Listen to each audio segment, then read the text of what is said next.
વ્યવસ્થિત છે કે તે સાંભળવા કરતા ધ્યાન આમાં જતું રહે છે. સૌને નમસ્કાર. આજના ધોરણ 8ના વિદાય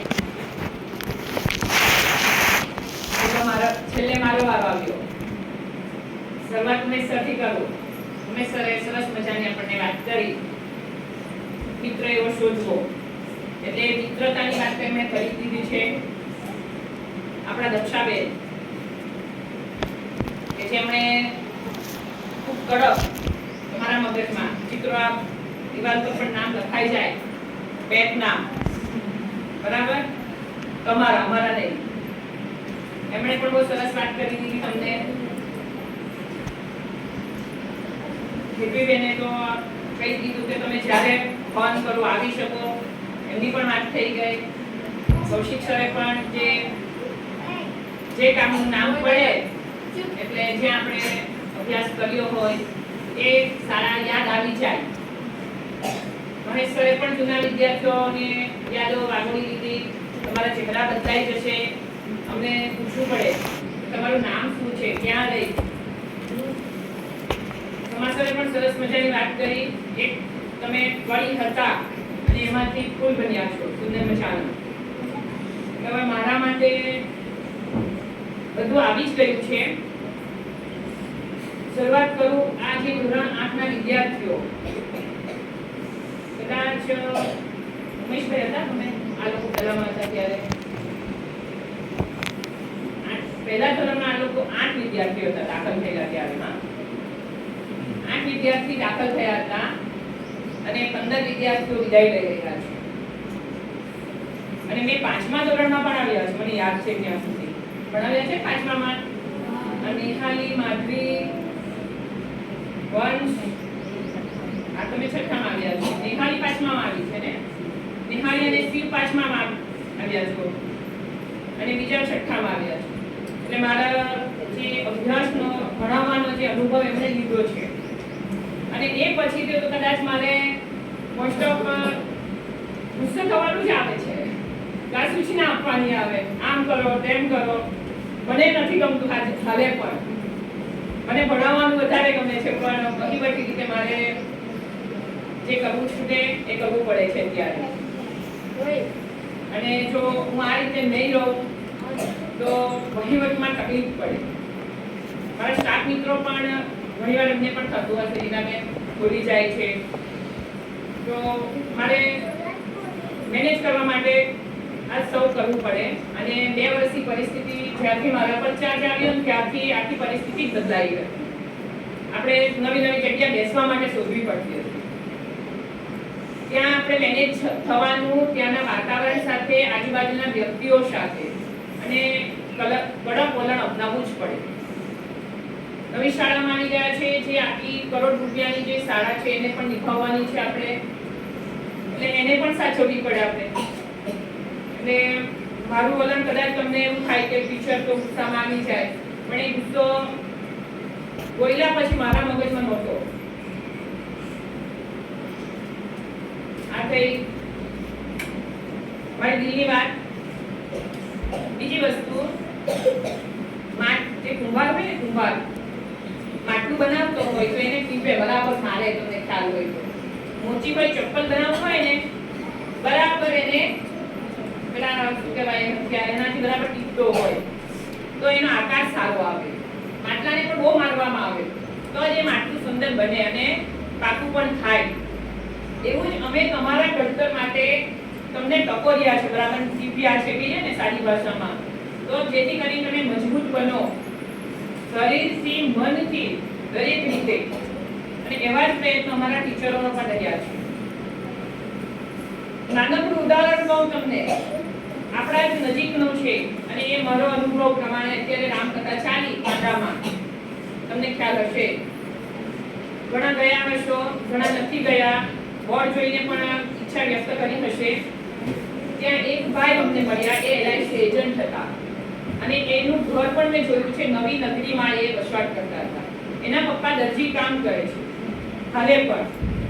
હવે એ LIC એજન્ટ બને છે, ધોરણ 12 પછી અને કોલેજ ચાલુમાં પૂર્ણ કરે છે, ત્યારબાદ એ ભાઈ એટલી મહેનત કરે છે, હું મહેનતનું તમને મહત્વ સમજાવવા માંગુ છું, એટલી મહેનત કરે છે કે એ ભાઈ હાઈસ્કૂલમાં એને જોબ મળી જાય છે, આગળ MA BEd પૂર્ણ કરે છે, BA પછી MA BEd પૂર્ણ કરે છે ઇંગ્લિશ સાથે, હાઈસ્કૂલમાં જોબ મળી જાય છે નવસારીમાં, પછી પણ એ પોતાના પ્રયત્નો ચાલુ જ રાખે છે અને એ પછી UPSC ની GPSC ની પરીક્ષા પાસ કરે છે અને અત્યારે હાલે ક્લાસ 2 અધિકારી બની રહ્યા છે.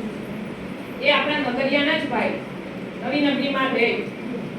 મારે કહેવાનો મતલબ એવો છે કે દરેકમાં આવી તાકાત પડેલી છે. જો તમે મહેનત કરશો તો તમે ચોક્કસ એ ભાઈની જેમ આગળ વધી શકો. અમને એવી પણ વાત કરી કે બેન અમારી ઈચ્છા એવી છે કે મારે ક્લાસ 1 અધિકારી બનવું છે અને એના પ્રયત્નો ચાલુ છે. બીજી સાથે એ સંસ્કારની શું વાત કરી, મેં એમને પૂછ્યું મનીષભાઈ તમે ક્યાંથી જાઓ છો, અત્યારે ક્યાં રહો છો? તો કે હું અત્યારે મમ્મી પપ્પા જોડે રહું છું, નગરિયાથી જ જાઉં છું. તો કેમ આવું, તમારે કામગીરી વધારે હોય, ક્લાસ 2 છો, ઓડિટરમાં છો? તો કે બેન મને ક્લાસ 1 ની જ્યારે જોબ મળશે ને ત્યારે મને વલસાડમાં નહીં મળે, તો અત્યારે મારી મમ્મી પપ્પાની સેવા થાય ને એટલા માટે મારા ઘરેથી જાઉં છું. એ એમના શબ્દો છે. આ એક ક્લાસ 2 અધિકારી બન્યા પછી પણ પોતાના મમ્મી પપ્પાનો માને છે. અને આપણે અત્યારે ફોન મૂકીને એટલું જ કહીએ મમ્મી પપ્પા શું પ્રતિભાવ આપીએ, બોલો હું નોકરી કરીશ ને તો આ ફોન પણ હું જાતે લઈ લઈશ, એવો વિચાર એક ઘડી આવી જાય મનમાં. બોલો આવી જાય છે ને? આવી જાય કે નથી આવતો? ફોન આપણા હાથમાં આવવાનો જ છે. હવે હું સંસ્કારની વાત કરું છું થોડું. મહેનતની વાત તમને કરી છે, સંસ્કારની વાત કરું છું કે થોડું આપણે આપણા માતા પિતાનું કહે કે હું માનું આજે માતા પિતા છે તો આપણે આપણી આ ધરતી પર છે, સમજો તમે. મમ્મી પપ્પા છે તો આપણે આ પૃથ્વી પર છે. તો એમના કે એમને એમ નહીં કહેતા કોઈ દિવસ પણ તને સમજ નહીં પડે, તને સમજ નહીં પડે એ શબ્દ ક્યારે આપણે વિચાર બોલવું તો નહીં, મનમાં પણ નહીં લાવવો. એમનું કહ્યું માનવું. આપણે આપણા કામમાં એવા ઘણા કેસો જોઈએ છીએ, જરાક ખોટું લાગે બીજું નથી વિચારતા, ખોટા રસ્તા અપનાવે છે. જીવનમાં ક્યારે હતાશ નહીં થવાનું, ખોટા રસ્તા ક્યારેય નહીં અપનાવવાના. યાદ કરજો મને, એવું તમને જ્યારે તકલીફ પડે મને યાદ કરજો કે બેને કીધું છે ત્યારે જગ્યા છોડી દેજો. તમે 2 દિવસ માટે 3 દિવસ માટે તમારા સગા મિત્રને ત્યાં જતા રહેજો, પણ ખોટા પગલા ક્યારેય ભરવા નહીં. નવી શાળામાં જાઓ છો, નિહાળીએ કીધું સરસ મજાનું કે દુઃખ પણ છે આનંદ પણ છે, કારણ કે તમે અહીંયા અભ્યાસ કર્યો છે, આ ટીચરનો પ્રેમ લીધો છે, ભૂખ મેળવી છે તમે. સમાચારે પણ સરસ કીધું કે મને પણ આજે મારા ટીચર મળે ને હું એને નમસ્કાર કરું છું, ગમે તેટલું માણસનો પ્રેમ ના હોય. મને આનંદ થાય. મારી શાળા એક દિવસ હવે બધા બદલાઈ ગયા છે તો એ મને એ બેન ત્યાં મને દરરોજ મળે કે મારી શાળા દરરોજ મને યાદ આવે. મારા બાજુ આવવાનું થાય એ બેન મારી હું જ્યાં અભ્યાસ કર્યો હતો 7 ધોરણની સરકારી શાળામાં, એ બેન મને દરરોજ મળે એટલે દરરોજ હું એ શાળાને યાદ કરું, જ્યાં રમતા હતા, કોઈ વાડીમાં રમતા, એ બધી જ વસ્તુ યાદ આવી જાય મને. હાઈસ્કૂલેથી યાદ નથી આવતી, કારણ કે પાપા પગલી આપણે ક્યાંથી ભરીએ છીએ? પ્રાઇમરી શાળામાંથી. તમને અહીંયા આવ્યા ત્યારે એટલો નહોતો આવડતો. આ દીકરી રડે છે ને ત્યારે એવા રડતા હતા આપણે. અત્યારે નીલ માટે જ્યારે બોલતો હતો ત્યારે મને યાદ આવ્યું એની મમ્મી દરરોજને ત્યાં પાડી પર બેસી રહી, સવિતાબેન, કે બેન શું કરું, દરરોજના બહુ રડે એટલે મારે બધું કામ છોડીને મારે અહીંયા બેસવું પડે. હા પપ્પા કામ કરવા જાય, કામ કરવું જરૂરી છે, પૈસા જોઈએ ને. તો દરરોજ એની મમ્મી મને ખ્યાલ ત્યાં સુધી વર્ષ સુધી આવું કર્યું હતું. બીજામાં જ્યારે આવ્યું ત્યારે પણ આ પોઝિશન ચાલુ થઈ ગઈ, વેકેશન પડ્યું એટલે. પછી ધીમે ધીમે એને અમે નજરઅંદાજ કરીને મોકલી આપતા અને આ રીતે આજે હસતો એ જાય છે. એટલે તમારા માટે તમારા મમ્મી પપ્પા ભગવાન છે, એમનું દરેક કહેલું માનવું. મોટા થયા, નોકરી કરો, ગમે ત્યાં પોસ્ટ પર જાઓ ત્યારે.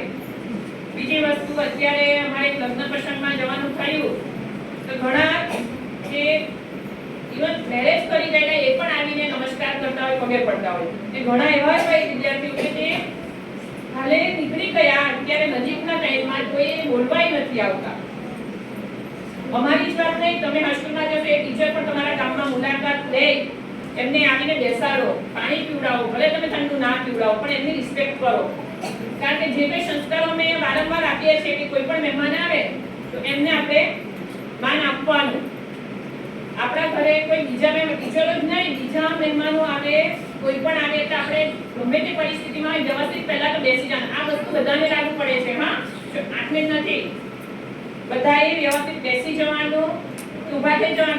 બેઠા હોય ઊભા થઈને એમને આવીને બેસાડો, આવકાર આપજો.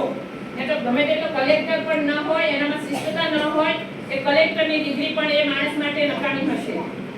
એ કહેશે ભલે તું કલેક્ટર હશે તો ત્યાંનો. એટલે આ વસ્તુ એક સંસ્કારની છે. આ બાબતને પણ આપણે ધ્યાન રાખવાનું. તમે પણ અહીંથી જાઓ તો ફરી આવો.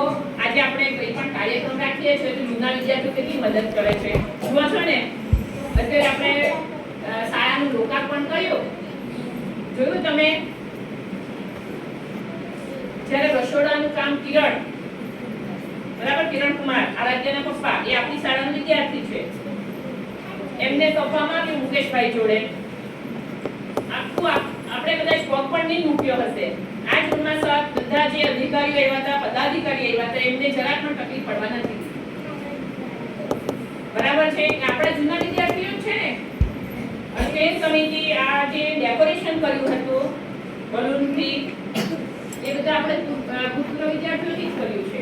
તમારો પણ સહકાર રહ્યો છે, એમણે જ કર્યું છે. શણગાર જે પણ કર્યો છે બહેનો ભાઈઓ. એટલા માટે કહું છું કે તમારે પણ મારી શાળા છે અને આવો જ્યારે પણ કાર્યક્રમમાં તો મંડી પડો, પૂછી લો બેન મારે શું કરવાનું છે.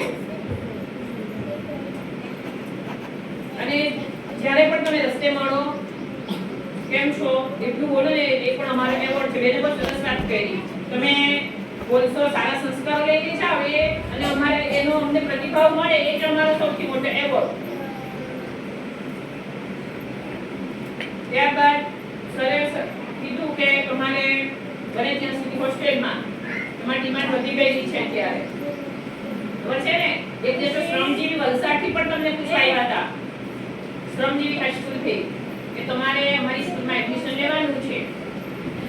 તમારે તમારા મમ્મી પપ્પા સાથે ચર્ચા કરવાની અને બને ત્યાં સુધી હોસ્ટેલમાં પ્રયત્ન કરવાનો.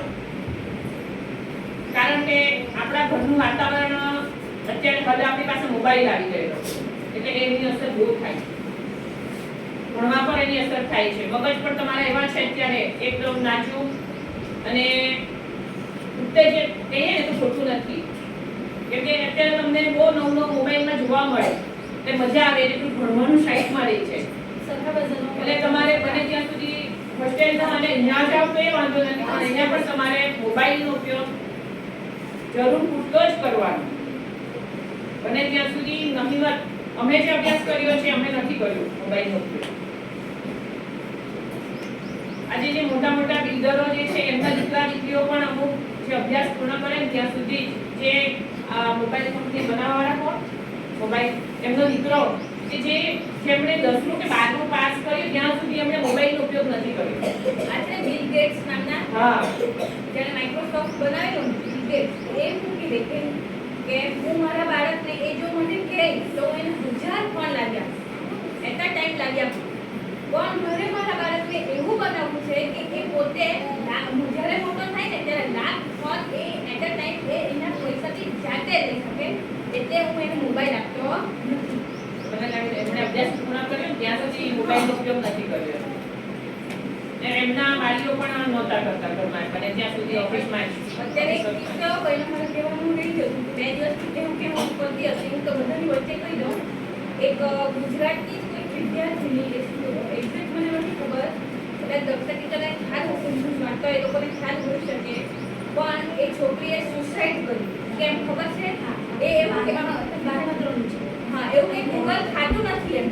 એ ગૂગલને કેમ કે ખા તો ગૂગલ ખાતું નથી એમ કે ગૂગલ એને કહે હા તું સુસાઇડ કર એમ કે મને ગૂગલ એવું કહે કે તું સુસાઇડ કર એમ કે તો જ હું ખાઉં. ગૂગલ સર્ચ એન્જિન થાય છે ને તમને? હા, આ ન્યૂઝ અત્યારના 2-3 દિવસના કદાચ સુરતની જ છે. મેં તો ગુજરાતની એ મને કહું કદાચ સુરતની જ છે. પણ આ 2 દિવસ મેં વાંચ્યું ત્યારે તમને કહેવાનું હતું, પણ ત્યારે કદાચ રિસર્ચ કરી હતી ને પછી મારે કહેવાનું હતું. એટલે આવું માનસિકતા થઈ જાય એ ડિસ્ટર્બ કરી દે, માનસિક રીતે આપણે અસ્થિર થઈ જાય. અસ્થિર એટલે ખ્યાલ છે ને તમને? એવા કરે એટલે આપણે વિચારવાની છે કે તમારે મોબાઈલ વાપરવાનો કે નહીં એ તમને જાતે નક્કી કરવાનું. બરાબર? નાના આ સાચી ઘટના છે. આવી ઘટના આપણા ગામમાં પણ બની છે, આપણા પાડોશમાં પણ બની છે. મોબાઈલનો ઉપયોગ ના પાડે તો મોબાઈલનો ઉપયોગ કરવાની ના પાડે તો એવી ઘટનાઓ ટીચરે કહ્યું તેમ આપણે ત્યાં પણ બની છે. ગામમાં એટલે થોડું ધ્યાન રાખવું. અને હવે આપણા રસ્તા છે ને બહુ ઘણા ખંડાવાના છે, મિત્રો નવા નવા મળવાના છે, એટલે દોસ્તારનું માન રાખવા માટે ગલત રસ્તો નહીં અપનાવવો. જો તું આ નહીં ખાય, આ નહીં પીએ તો તું તો હાવ જુનવાણી છે એવા કેવા વાળા હશે. આપણા ગામડામાં એવું બહુ ચાલે, પાર્ટીઓ ચાલે. તમે થમ્સઅપની પાર્ટી કરો ને, વેલ બનાવીને પાર્ટી કરો ને, ફળિયાના મહલ્લાના છોકરાઓ કરો છો ને, પાર્ટી કરીએ. અત્યારે થમ્સઅપની થાય છે, એટલે શું આમ કહું, થમ્સઅપની થાય છે અને પછી થમ્સઅપની સાથે પછી થોડી આગળ થાય છે ને ઘણા બધા આવા વાતો પણ આવે છે કે આ ફળિયામાં તો આ રીતનું ચાલે છે. એથી પ્રોમિસ પણ કરી જાય છે કે બેન અમે તો એવું કરવાના જ નથી એમ. પણ પછી અમારા કરતા તમારા મિત્રો તો તમે વધારે માનતા છો જ નહીં. અને હવે તો તમારા માટે એક્ઝામ, હું કાયમની એક્ઝામની આ તૈયારી કરો, તે તૈયારી કરો, કાયમ મારું ચાલતું જ હોય, પણ એના પર જ ચાલવાનું છે. અને એક દેશમાં ડૉક્ટરનો દીકરો જ ડૉક્ટર બને એવું નથી રહ્યું. આપણે ત્યાં ડૉક્ટર થઈ ગયા છીએ, આવે છે આપણે ત્યાં મુલાકાત લેવા પણ.